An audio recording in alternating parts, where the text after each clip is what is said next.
नमस्कार दोस्तों, स्वागत है आप सभी का आपके अपने YouTube channel Shyam class study में। आज की इस वीडियो में यूपी त्रिपल पैट परीक्षा 2023 में पूछे जाने वाले जीके जीएस के अति महत्वपूर्ण प्रश्नों का प्रैक्टिस सेट लेकर के आया हूं, जो आने वाली यूपी त्रिपल पैट परीक्षा में आपको हमारे इन्हीं प्रैक्टिस सेटों से आपको प्रश्न देखने को मिल जाएंगे। तो साथियों, आज के प्रैक्टिस सेट को पूरा करिएगा। प्रैक्टिस सेट को पूरा करने के बाद आपको अपना स्कोर कमेंट बॉक्स में शेयर करना और बताना है कि आपने हमारे इस प्रैक्टिस सेट में कितने प्रश्न हैं जो सही किए और ये प्रैक्टिस सेट आपको कैसा लगा।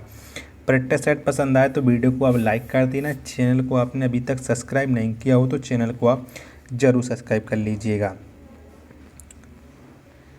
तो आज के प्रैक्टिस सेट में आपको मैं टॉप 40 अति महत्वपूर्ण प्रश्न कराने वाला हूं, जो आने वाले समय में आपको यूपी त्रिपल पैट परीक्षा में देखने को मिल जाएंगे। तो आपको पैट परीक्षा में अच्छा स्कोर करना है, जब भी आप यूपी त्रिपल के द्वारा आयोजित होने वाली किसी भी मेंस परीक्षा में बैठ पाएंगे। जब तक आप यूपी त्रिपल पैट परीक्षा में अच्छा स्कोर करके नहीं आओगे, तब तक आप किसी परीक्षा की मन में सोचना भी नहीं। तो लगातार तैयारी करते रहिएगा। और अगर आप किसी मेंस परीक्षा में बैठना चाहते हैं तो आपको हर हाल में ये बात को ध्यान में रखना ही होगा। तो इन्हीं सब बातों को ध्यान में रखते हुए शुरू करते हैं आज का अपना यूपी त्रिपल पैट परीक्षा में पूछे जाने वाली जीके जीएस के अति महत्वपूर्ण प्रश्नों का प्रैक्टिस सेट नंबर 18। तो पहला क्वेश्चन है आपके सामने कि मनुष्य के हृदय में कितने प्रकोष्ठ होते हैं। तो कितने प्रकोष्ठ होते हैं मनुष्य के हृदय में, ये आपको बताना है। तो मनुष्य के हृदय में टोटल प्रकोष्ठ होते हैं 4। कितने? 4 होते हैं। पहला का राइट आंसर हो जाएगा ऑप्शन नंबर डी। अगला प्रश्न है आपके सामने, कॉकरोच के हृदय में कितने कक्ष होते हैं। तो कितने कक्ष होते हैं कॉकरोच के हृदय में। तो इसमें होते हैं टोटल 13 कक्ष। कितने? 13 कक्ष होते हैं कॉकरोच के हृदय में। ऑप्शन नंबर डी इसका राइट आंसर हो जाएगा। अगला प्रश्न है आपके सामने कि एशिया का दिल किसे कहा जाता है। तो कौन से देश को कहा जाता है एशिया का दिल, ये आपको बताना है। तो ये कहा जाता है इस्तांबुल को। किसे? इस्तांबुल को कहा जाता है एशिया का दिल। तो इसका राइट आंसर हो जाएगा ऑप्शन नंबर सी। अगला प्रश्न है आपके सामने कि हृदय की बीमारी को किसके द्वारा पहचाना जाता है। तो किसके द्वारा पहचाना जाता है हृदय की बीमारी को। तो ये पहचाना जाता है ईसीजी के द्वारा। किसके? ईसीजी के द्वारा पहचाना जाता है हृदय की बीमारी को। ऑप्शन नंबर ए इसका राइट आंसर हो जाएगा। बालू पर उगने वाले पौधे को क्या कहते हैं। तो क्या कहते हैं बालू पर उगने वाले पौधे को? तो इसे कहते हैं सैमोफाइट। क्या? सैमोफाइट कहते हैं। तो 5वां का राइट आंसर हो जाएगा ऑप्शन नंबर सी। काकोरी कांड किस वर्ष हुआ था। तो कब हुआ था काकोरी कांड? तो ये हुआ था 1925 में। कब? 1925 में हुआ था काकोरी कांड। ऑप्शन नंबर ए इसका राइट आंसर हो जाएगा। अगला प्रश्न है आपके सामने कि मेढक में कितने गुणसूत्र मौजूद होते हैं। तो कितने गुणसूत्र होते हैं मेढक में, ये आपको बताना है। तो मेढक में टोटल 26 गुणसूत्र होते हैं। कितने? 26 गुणसूत्र होते हैं मेढक में। तो इसका राइट आंसर हो जाएगा ऑप्शन नंबर बी। उजाला सोना कहलाता है। तो कौन कहलाता है उजाला सोना? तो ये कहलाता है कपास। कौन? कपास कहलाता है उजाला सोना। तो इसका राइट आंसर हो जाएगा ऑप्शन नंबर सी। अगला प्रश्न है आपके सामने कि भारत से बर्मा किस वर्ष अलग हुआ। तो किस वर्ष अलग हुआ था भारत से बर्मा, ये आपको बताना है। तो ये 1937 में। कब? 1937 में भारत से बर्मा अलग हुआ था। तो 9 का राइट आंसर हो जाएगा option number A. Golden pagoda मंदिर कहाँ स्थित है। तो कहाँ पर स्थित है गोल्डन पैगोडा मंदिर? तो ये स्थित है म्यांमार देश में। कहाँ पर? म्यांमार में। ऑप्शन नंबर बी इसका राइट आंसर हो जाएगा। समुद्री घास में क्या पाया जाता है। तो क्या पाया जाता है समुद्री घास में, ये आपको बताना है। तो समुद्री घास में पाया जाता है आयोडीन। क्या? आयोडीन पाया जाता है। ऑप्शन नंबर बी इसका राइट आंसर हो जाएगा। मानचित्र के अध्ययन को क्या कहते हैं। तो क्या कहते हैं मानचित्र के अध्ययन को, ये आपको बताना है। तो ये कहते हैं कार्टोग्राफी। क्या? कार्टोग्राफी कहते हैं मानचित्र के अध्ययन को। ऑप्शन नंबर बी इसका राइट आंसर हो जाएगा। अगला प्रश्न है आपके सामने कि मेढक के हृदय में कितने प्रकोष्ठ होते हैं। तो कितने प्रकोष्ठ होते हैं मेढक के हृदय में। तो ये होते हैं 3 प्रकोष्ठ। कितने? 3 प्रकोष्ठ होते हैं मेढक के हृदय में और 26 गुणसूत्र होते हैं। ऑप्शन नंबर सी इसका राइट आंसर हो जाएगा। लाइसोसोम में कितने प्रकार के एंजाइम पाए जाते हैं। तो कितने प्रकार के एंजाइम पाए जाते हैं लाइसोसोम में।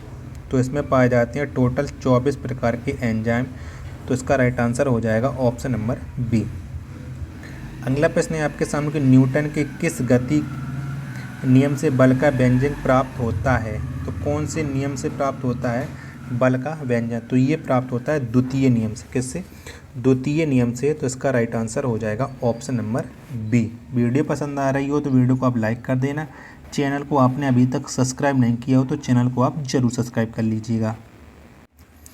अगला प्रश्न है आपके सामने कि ब्रह्मांड की उम्र कितना वर्ष है। तो कितनी वर्ष है ब्रह्मांड की उम्र, ये आपको बताना है। तो ये है 13.8 बिलियन वर्ष ब्रह्मांड की उम्र। ऑप्शन नंबर ए इसका राइट आंसर हो जाएगा।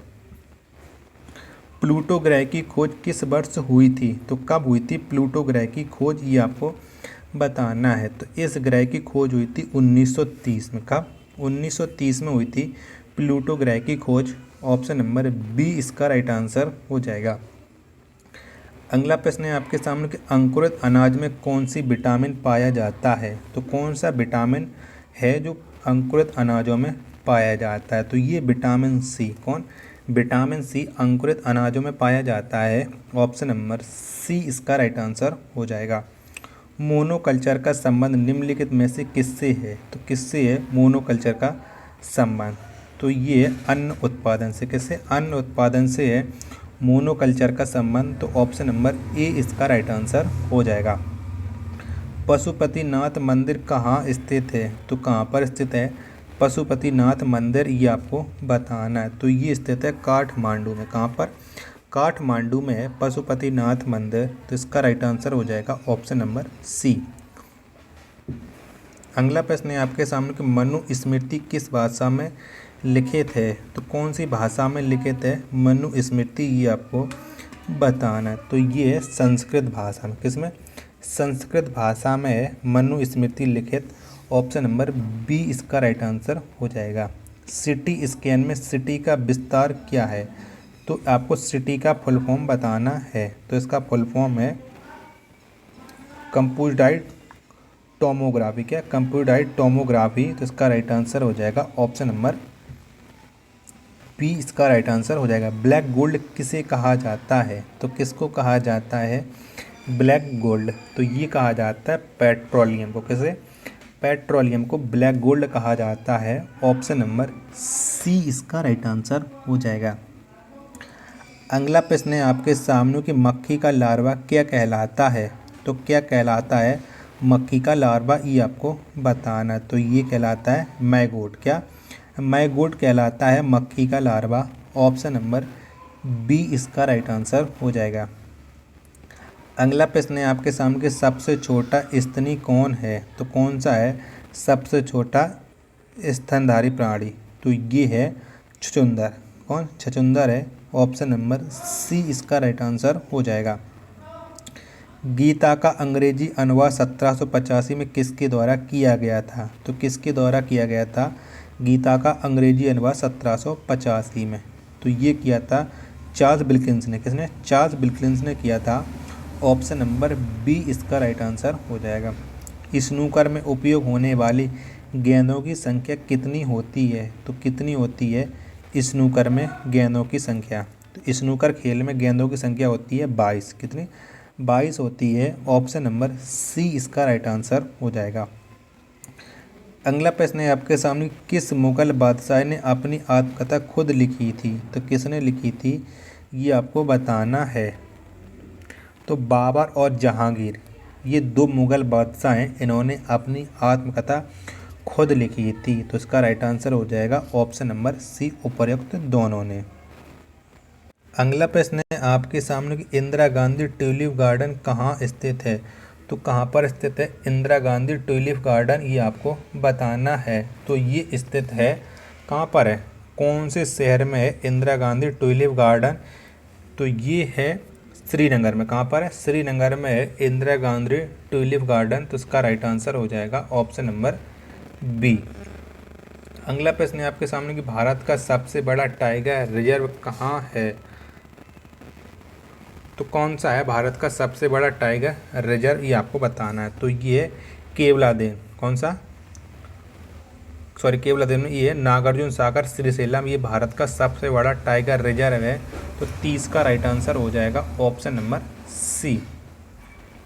अगला प्रश्न है आपके सामने, विश्व कैंसर दिवस किस तिथि को मनाया जाता है? तो कब मनाया जाता है विश्व कैंसर दिवस, ये आपको बताना है। तो ये मनाया जाता है प्रति वर्ष 4 फरवरी का, 4 फरवरी को। ऑप्शन नंबर सी इसका राइट आंसर हो जाएगा। नेत्र रोग का चिकित्सक क्या कहलाता है? तो क्या कहलाता है नेत्र रोग का चिकित्सक?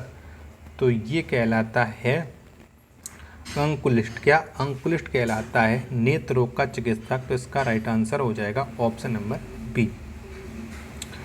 अगला प्रश्न है आपके सामने कि न्यूटन की गति के किस नियम से बल की परिभाषा प्राप्त होती है? तो कौन से नियम से प्राप्त होती है बल की परिभाषा, ये आपको बताना है। तो न्यूटन की गति के प्रथम नियम से बल की परिभाषा प्राप्त होती है। ऑप्शन नंबर ए इसका राइट आंसर हो जाएगा।